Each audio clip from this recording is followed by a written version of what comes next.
Hello everyone. So in this video we are going to see how to create the S3 bucket in AWS. So for that you just need to log into your console, and in console you can select S3. Suppose it is not visible at here recently visited, then you can search also. So just search for S3 and click on S3. So once we'll click, you will able to see the Amazon S3 window will open. So from here now we can create the S3 bucket. So as you know that the S3 bucket is nothing but storage functionality which is there in AWS. So from here you can use it for the storage. So how to create bucket we are going to see now. So you can see there is no bucket as of now we have created. So just click on create bucket. So then one form will open. So here you can give a name of bucket. So I'm giving like any name you can give.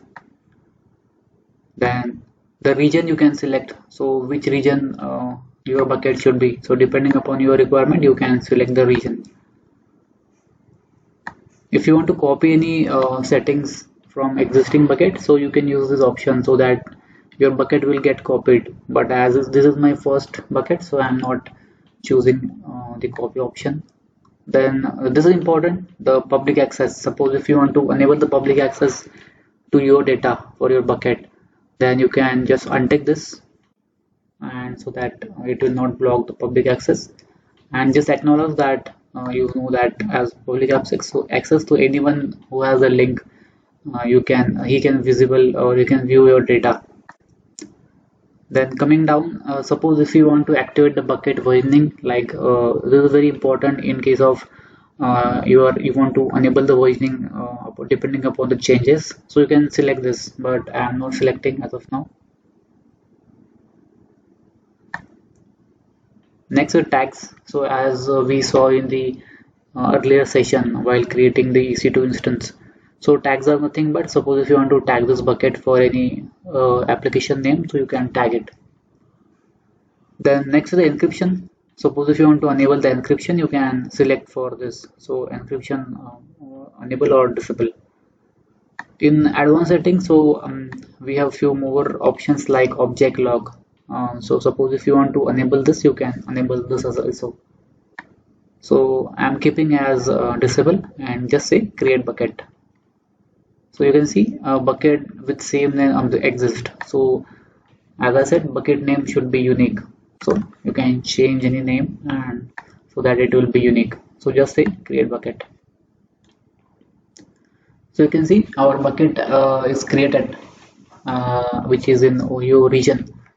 So just let's open a bucket, and there are few tabs. So we are going to see details what are these tabs. So for now just open one object. So let's open just upload any object in our bucket. So I'm uploading any sample like screenshot. So say add files, and this is capture I took. So I'm uploading some sample image file just to show you how to upload the data in bucket. So this is the destination. Then go to permissions. So here you can see what are the permissions for this, like whether it will be publicly accessible or not. So I want to give access to public, so you can see grant public access over here and just acknowledge this. So next is very important in properties, the storage class. So now let's see what are the different storage class and what it is. So in S3 we have different storage classes. So each class has different like functionality and different usage. So let's try to understand what it is. So standard is basically frequently accessed data. Suppose the data which you are uploading, so it will be frequently accessed, then you can select this data. So you can see availability zone will be kind of equal to or more than 3, means your data will be available in 3 zones. Suppose if something happen, it get corrupted at any one zone, so it will be there in other zones, so it will be more kind of secure data. Then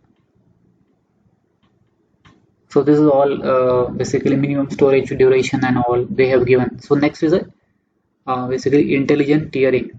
So you can see now data with the changing and unknown access patterns. So suppose if your data is changing and unknown access pattern, then you can select this. So depending upon all these classes, your basically cost will get a change. So now next is the standard, like infrequent access. Suppose your data is infrequently accessed, then you can select this. So this is basically cheaper than above 2, but only thing is now minimum storage duration is 30 days for this.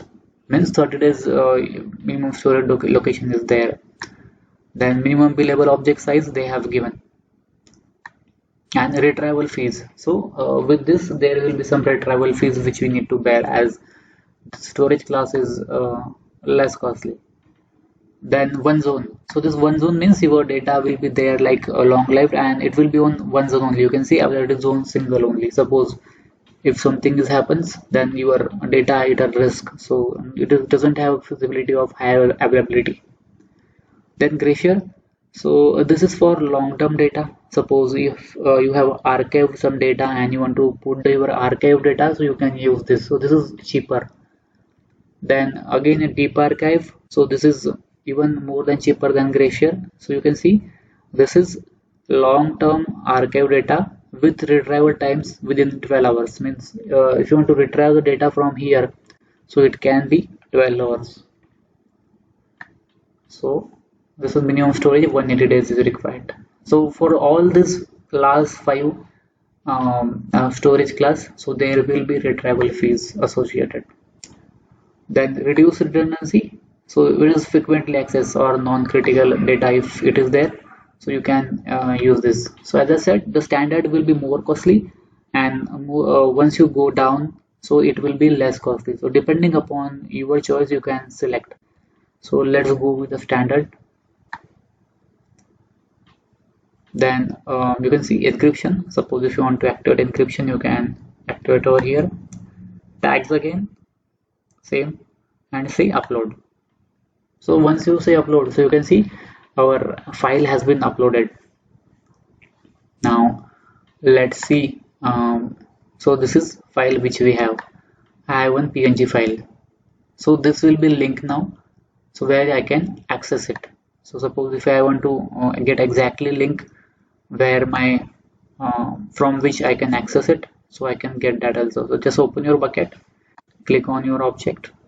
Now you can see object URL. So just copy this and open a new window. So you can see, so this is publicly open. So anyone who has this link now, he can access this file. So this is how you can basically upload any object in your bucket. So now let's go to bucket again. So we saw object. Now in bucket, as I said, there are total 6 different tabs. So let's understand these tabs now. So objects we saw, from here we uploaded any object or any create we can do. Then properties. So properties basically shows what are the properties of this bucket. So like while creating, what options we have given. So all this you can see over here, like encryption, your tags. So everything you will be able to see over here. Permissions. So whether these objects are publicly accessible or not. So you can see objects can be public, as we selected the public. So your access part you can see over here. Suppose if you have blocked something, so you can see everything over here. So this is completely access part. Metrics. So again very useful. So your bucket size, total number of object, how many you have, then what are the storage classes. So all this information you can see over here. Then management. So this is very important and interesting. So suppose now your requirement is we saw different classes, correct? Now your requirement is for 30 days maybe your class should be at high cost, which is standard, and then it should move to the archive storage class, so that your costing of saving your data will be more. So what you can do, you can create a life cycle for that. So how to use that? So just give any name. So like I'm giving cycle, so any name you can give. Then this rule applies to all object. So if you select this, so this rule whatever we are getting, it will be applicable for all object. If you will select first option, so basically you can give the all details, so like it will be applicable for which all objects. Then I am creating for all objects. So now what is the rule? So transition of current version to object between storage classes, then previous, then expire current version. So there are different options you have. So now my requirement is clear. So after 30 days, data should move from standard to Glacier, which is archive. So transition you can select standard as I said. Then these are 30. Okay. Then add transition. Again, you can say, suppose if you want to move it to like Glacier, so you can give over here. So like this you can basically define your transition of current version objects between storage classes. So once you will define your data, you can move basically between different storage classes from standard to Glacier. So that how you can create. So I did not complete it over here, but I just wanted to communicate what it is. So that's it in that area. Then we saw about this tab, which is management. Now access point. So access point is nothing but again what are the different access point for this bucket, so which you can see or create even access point for as per your requirement. So that's it for S3 bucket. In this session we saw how to create bucket and load objects. Then we saw all the tabs which are available in the S3 bucket area. So if you like this video, then you can hit like button, and if you want to get more videos like this on cloud, so you can subscribe to this channel. Thank you.